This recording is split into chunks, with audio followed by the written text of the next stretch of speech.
You open the app. You tell yourself it's just for 2 minutes. 15 minutes later, you close it, and something's different. You're irritable, or anxious, or strangely, quietly empty in a way you can't quite name. Nothing happened to you directly. Nobody said anything to your face. And yet something clearly shifted in that 15 minutes. You can feel it even if you can't explain it. That shift has a name. I'm Pauline Blaise-Nueth, creator of The Digital Rat, a systematic body of work on sovereign human performance in the attention economy. This is UNCAPTURED, Episode 3, Emotional Debt, the Mood You Didn't Choose. Today we're talking about the mood you didn't choose and where it actually comes from. We've already talked about how attention debt accumulates in general, and how it lands specifically in your cognitive capacity, your working memory, your ability to think a thought through to the end. This is about where it lands next.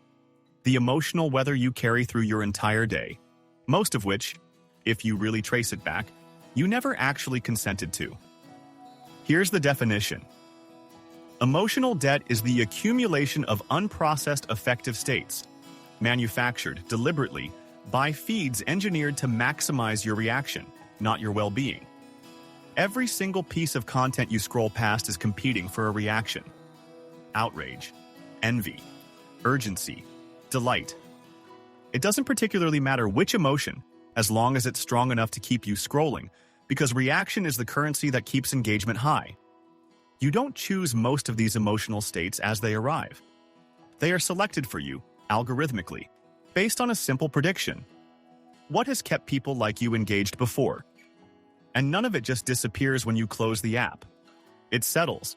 It becomes part of your baseline mood, one unprocessed reaction stacked on top of the last, until the accumulated weight of it is just how you feel now most of the time, without an obvious cause. Let's look at the 3 specific ways this shows up. First, dopamine flattening. Real pleasures, a genuinely good conversation, a project you finally finished, a quiet meal with someone you care about. These start to feel muted. Flat. Especially compared to the engineered peaks a feed can deliver on demand, every few seconds, indefinitely. This isn't ingratitude on your part. It's not that you've become jaded or ungrateful. It's a nervous system that's been recalibrated to a higher, artificial baseline of stimulation. A baseline that ordinary life, real life, was never designed to match, and honestly shouldn't have to.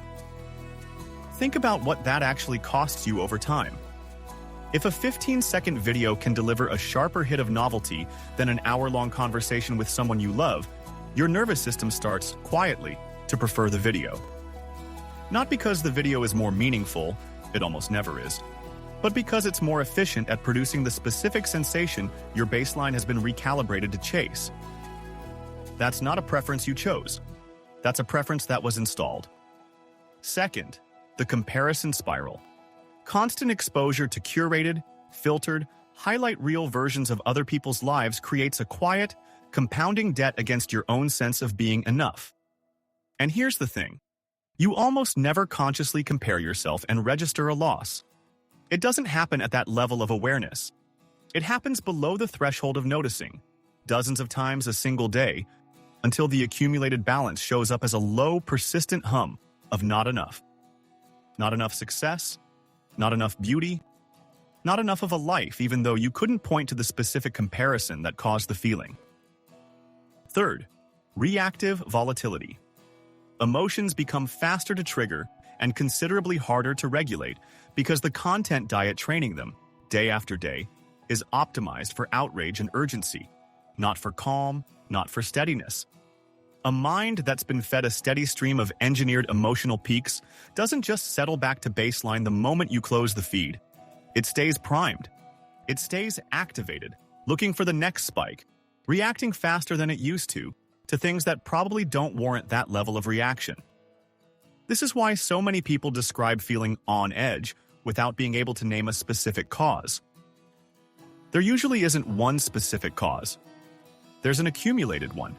Dozens of small emotional spikes a day, each one leaving your system a little more primed than it was before, until on edge simply becomes the resting state rather than the exception. So why does this keep happening, at scale, to basically everyone? Here's the honest answer. Platforms don't actually need to know what makes you happy. That's not the metric they're optimizing for. They only need to know what makes you react. And reaction, not satisfaction, not well-being, is what drives engagement, which is what drives revenue. Your emotional volatility is not a personal flaw that the algorithm happens to exploit despite itself.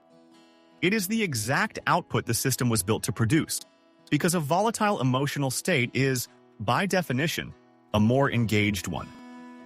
Calm doesn't generate the same numbers. Consider two pieces of content, one that leaves you feeling genuinely settled, and one that leaves you feeling mildly outraged. Track which one you're more likely to comment on, share, or return to 20 minutes later. The uncomfortable truth is that outrage usually wins that comparison. Not because you're a bad person, but because outrage is simply more actionable, more shareable, more attention-grabbing than calm ever is. The feed learns this about you quickly, and it adjusts accordingly. You are not too sensitive. You are not too anxious by nature at your core. I want you to actually hear that. Your emotional system is responding exactly as designed to an environment that was engineered, deliberately, to dysregulate it. So where does that leave us? The mood you didn't choose is not a character flaw.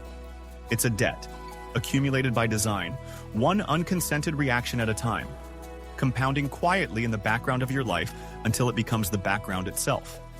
The failures of emotional regulation that show up as unexplained irritability, or a quiet anxiety with no clear source, or a persistent sense of not enough that never seems to have a specific cause, these are not personal deficiencies, they are design outcomes. And design problems have design solutions. It starts with something simple, but not easy. Recognizing that the mood you're carrying right now may not actually be yours to begin with. It might just be the interest payment on a debt you never agreed to take out. I'm Paulin Blazenweth. This has been Uncaptured. Conversations for minds that refuse to be owned. New episodes coming soon.